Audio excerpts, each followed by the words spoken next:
Okay, let's go ahead and start with your long tone A major scale.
Okay, so good job. Probably the longest long tones I've heard in a while.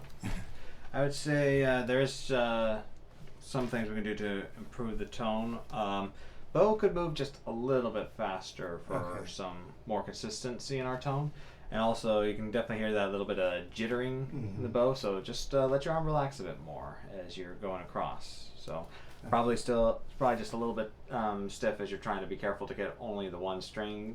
So, but we can relax a bit more as we do work with that. Let's go ahead now and do slur 2. Okay.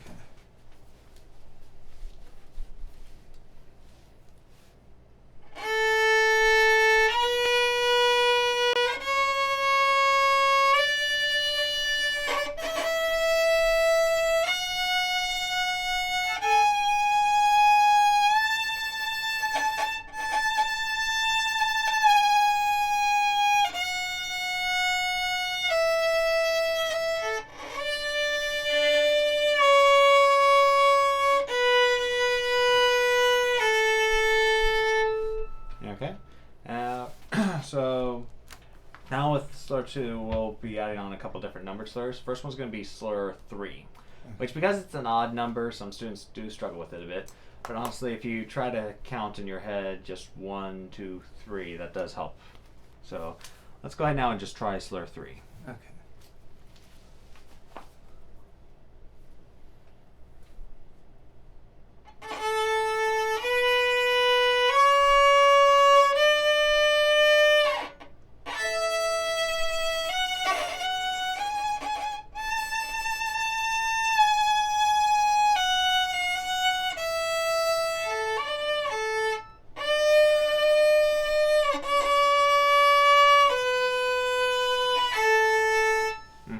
And slur 3 is also the one that students are more likely to get a wrong number on with some of their bowings. Just remember 1, 2, 3, 1, 2, 3. Up here is probably where they get a little confused because they only have 2 notes left. Just simply do 1, 2, 3. So go back to the G sharp as your third. Okay. Then everything just lines up as the same bow. Okay. As the same bow strokes you did on the same notes going up. So. Okay. Alright, now thankfully slur 4 is a lot easier, so let's go ahead and try that one. Okay.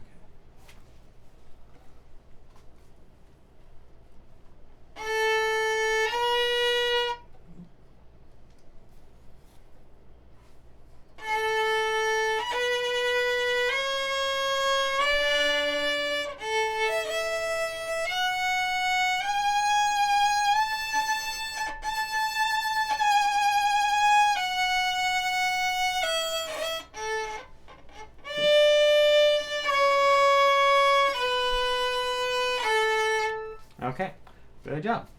So that's all the slurs. Then the next one is one that students usually have fun with. I start teaching them how to do a little bit of improvisation. Okay. So pretty much what we're going to do is you're just going to do a free-for-all. Any notes, but they must be the same notes that you play in the A major scale. Okay. You just get to do them in any order you want, any length that you want.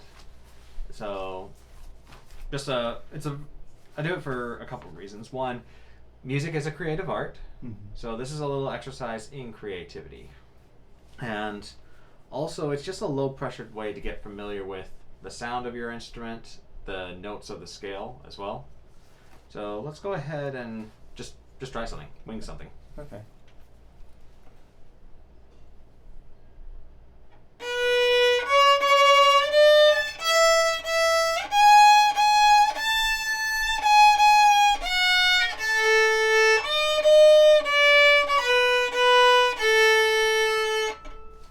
Okay, pretty good.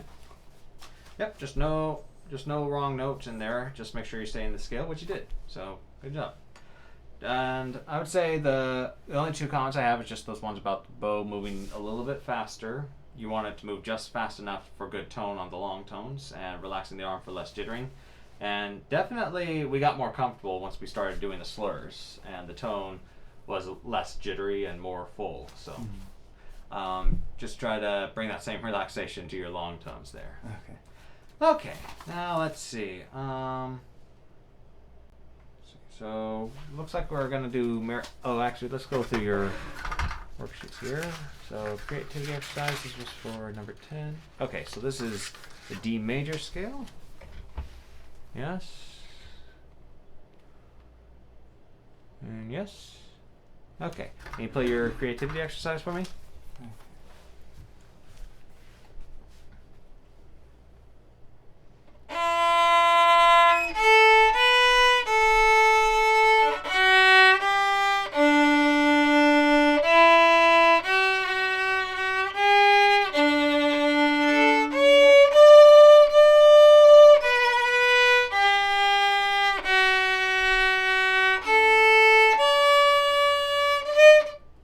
Okay, pretty good. Probably did. Oh, I see. You put a staccato there. Okay. Yeah. All right. So good job there.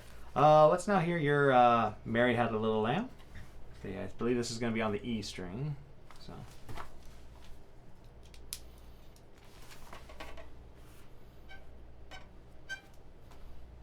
In the staccato or just? Right? Yeah. Go ahead and do it with staccato. Okay.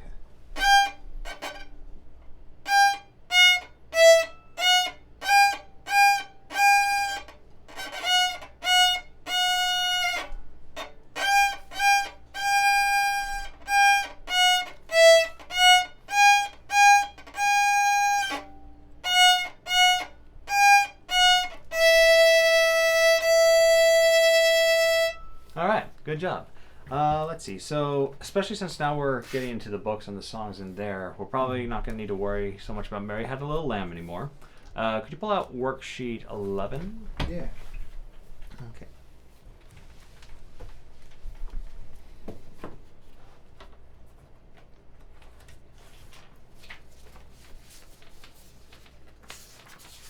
Okay. Okay, so this is where we get our longer notes, our whole notes. So just 4 beats long. Normally when you see these, it's probably will be the end of a song. Though, and there actually are notes that are longer, but those are going to be a rare occasion to see. Okay. Most of the time when you see notes, an abundance of whole notes or longer, it's orchestra music where somebody else has the melody and you're just background noise. Okay. But definitely need to be acquainted with them because they are used for playing, but they are definitely used in solo work still. Okay, but we have one new note, and this is actually gonna start using your 4th finger now. So these are your A's, your 3rd fingers on the E string, and then right here would be you using your 4th finger on the E string. So this is just a higher B. And when you play with that 4th finger, so kind of like how there's a space back here, you want a space in here. because it's another whole step. So, real quick, let's play the A, and then check our A's. Little higher there. Little higher. Maybe still just a hair higher. There we go. That's much better. Alright, now we're going to put our fourth finger down. Now, the fourth finger is every single human being's weakest finger. So it's going to be a little, probably feel a little stiff using it at first. So go ahead and put it down.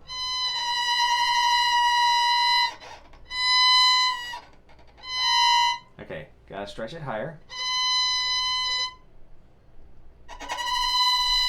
Yeah, that's a bit closer. Now, with the, go ahead and relax. Okay. So when using the fourth finger, which it's not just for the E string, but down here we're gonna learn how we can use our fourth finger to play E, and also A. And wherever you use that fourth finger, it's always gonna have a hard time stretching up there, especially first starting out. So you can help it out by bringing your elbow over. Like, especially if you're on these lower strings, like say right here, to use your fourth finger to play an A, you need to bring your elbow over as far as you can to help that finger reach. Now, starting off, even with using your elbow, it is going to still feel like quite an uncomfortable stretch. There are benefits to using the fourth finger, even though our open our open strings for, like, say those would probably feel easier. Mm-hmm. Benefits being sometimes we don't want to have to. It does take more energy to cross strings than it does to stay on one string. So that, and as we get through this, we're gonna find some songs where they're gonna recommend the fourth finger, and I'll say this is a good one, follow, or that one you don't need to worry so much about. Okay. So that would be one of the reasons, just avoiding extra work with the string crossing. I think I saw there was one of the songs I was looking at to show you. Mm-hmm. They've got some like double stops that I think looks like they'd be using the fourth finger to get. Looking ahead already for double stops, huh? Well, it was like in the beginning of one of the songs. Okay. Yeah. I didn't realize it was there when I was originally looking at that one, but. Okay. Yeah. Oh, yeah, we could probably, it definitely would be used for that. One thing, this is an advanced technique, but something that, you know how we have an octave between A and this A? Something that they like to do in the advanced violin literature, first finger and fourth finger doing octaves. And especially making those octaves go up. So, again, that's advanced literature there. Okay. But anyway, despite helping it with the fourth finger, helping your fourth finger with the elbow, it's still going to be uncomfortable at first. Mm-hmm. But I do encourage you, unless you're in some excruciating pain using your fourth finger, push through the stretch, because all it is just a burn, like an exercise. Because it does get easier over time, and here's evidence in my own hands. So all my fingers are spread apart as far as they can. This pinky can stretch farther. Now, for me, it's because I play this one a lot more, and especially on the bass, my hand has to stretch quite a bit whenever I do have a bass to play. Okay. So, but you will get the exact same benefits by just trying to stretch your finger for those fourth finger moments. Okay. All right, let's go ahead and let's just try this exercise here. So, just 4 A's followed by a whole note, so you get some practice in the counting for the 4 beats there, and then the 4 B's and a whole note B with your fourth finger.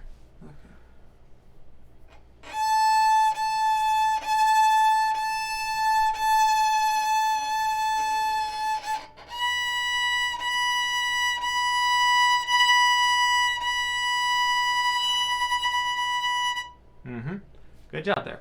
Now, all these exercises are pretty much the exact same thing you did there, just different strings. So let's take a look at this one now.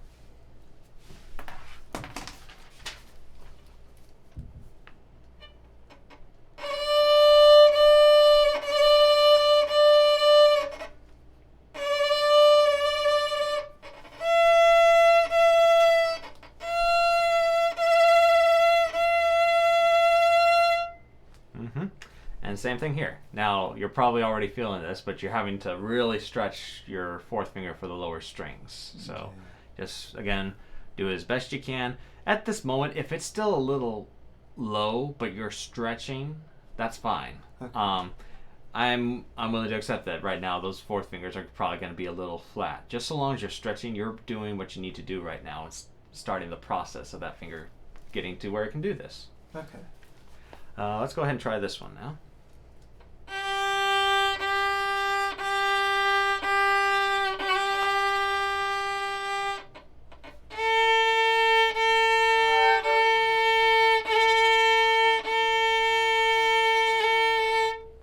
Okay, good.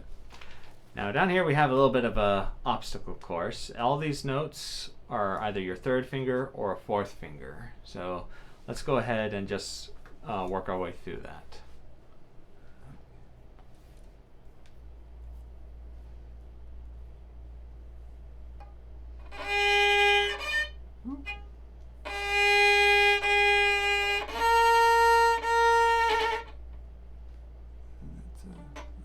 Mm-hmm.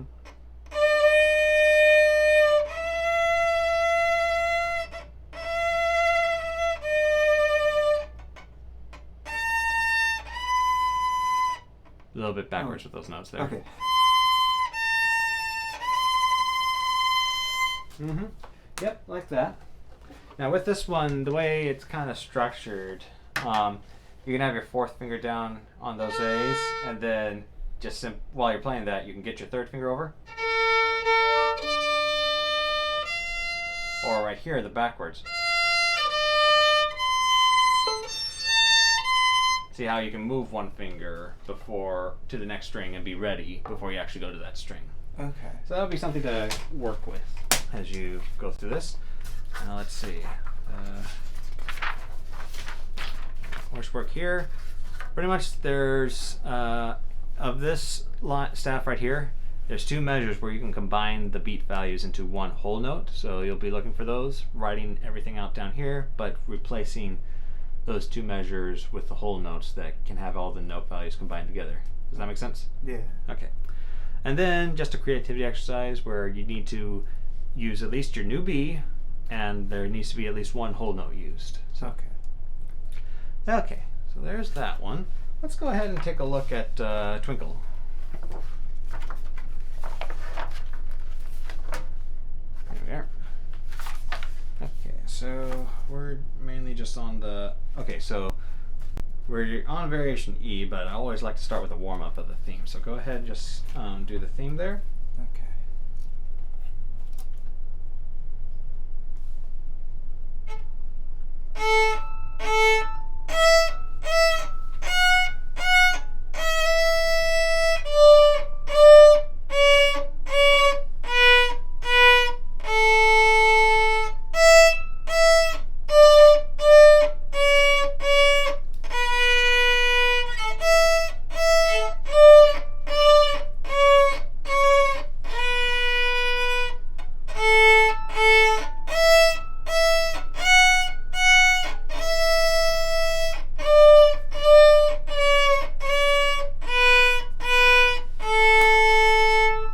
Good job.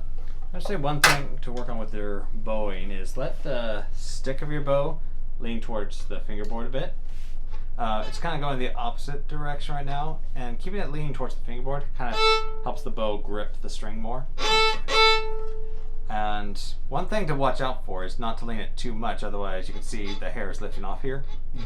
So if we're leaning too much, and especially if we're not relaxing and applying our weight, that hair can lift off, and then we really have less hair working for us and very little grip that we're trying to create there. Okay, good. Let's hear variation E now.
Yeah, good job there. Main thing I look for with variations is that the rhythms are correct. And you definitely got that. So we'll move you. We'll still warm up with the Twinkle Little Star theme, but we'll move you on to variation A. Now they were nicer to you with variation A. They actually wrote out the whole song. Okay. So you'll just play through that. Just one main difference is the second set of 16th notes is replaced by 2 8th notes. So counting that, it would be 1 E and a 2 and 3 E and a 4 and. So why don't you try that first line real quick there.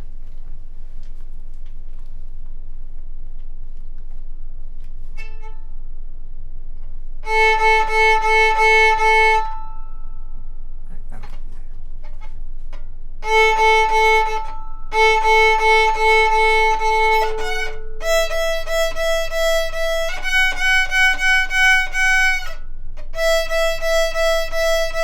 Okay, pretty good. I think we can bring out the staccatos on the 8th notes a bit more. Oh, okay. I didn't see that. Yeah, but yeah, just 1 E and a 2 and 3 E and a 4 and. Maybe count that out before you start there. So, okay. But yeah, one other thing, since with the variations, unlike the theme, they really are written so that every measure will start with a down bow. So if you find something's a little feeling a little off or awkward, it's probably because our bow started going in a different direction. And I'm sure someone's written a dissertation on this. I may look into doing it myself, but notes definitely are more comfortable when you get when you make sure you start the measure with a down bow. So there will be some exceptions, but if you sometimes if you try to play this with reverse bowings, like say an up bow right there, it doesn't feel as comfortable as before. So definitely try to make sure all the measures in the variations at least start with a down bow. Because right here, mainly because like say this measure has an odd number 3, this is going to start with an up bow. But with these variations, the way they're written, they almost always have even number notes in them. So they will be starting with down bows at the beginning of each measure there. All right, let's hear some Lightly Row.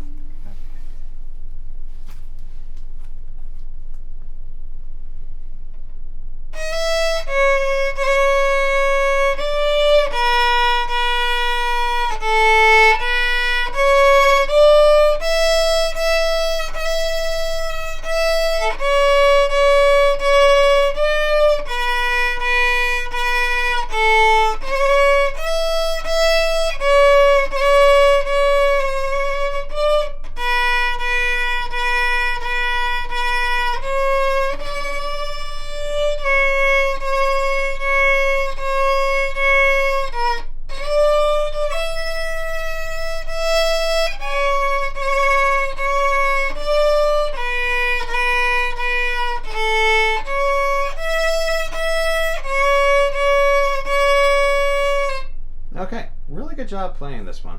I would say one thing we probably could get out of it is on our longer notes, like the half notes, just work with relaxing your arm a bit more so that the tone isn't as jittery. Kind of like the same thing we're trying to accomplish with our long tones there. So that's really the only thing I think could be that could be improved here. We're definitely getting the right notes and note values. Let me just get that written down here.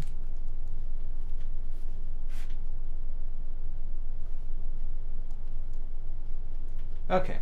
I almost have to finish the lesson soon, but we could go ahead and start you on Song of the Wind here. So, Song of the Wind has mostly 8th notes, and they're all staccato, so there's going to be a lot of short bow work here. But it's pretty straightforward. The one thing that you'll probably want to put a lot of practice in is these 2 measures, which, by the way, same notes as these 2. So you practice that, you're practicing that one too. Okay. But 2 warnings for Song of the Wind with measures 3 and 4. So they're teaching you a specific technique with your first finger there. While there's more than so we have this F sharp that we're playing at the beginning here with our first finger. While there's multiple notes, they're wanting you to keep your first finger down the whole time. And that's part of easier control of our hand while playing this. So That's what that means. Big thing is because these two notes are the same fingers, students are tempted to kind of like take their finger from the D there and just roll it to the A string. But that really sacrifices our hand shape. I now have a waiter hand there. Mm-hmm. So really what you want to do, just lift and place it over there. Okay. So those would be, aside from that, everything is pretty straightforward. It's almost like a scale for the rest of it. So pretty much with measures 3 and 4, just watch for where you keep your first finger down, and also no rolling string cross. Okay. Put that down here. Okay, good job. I'll go ahead and stop right there.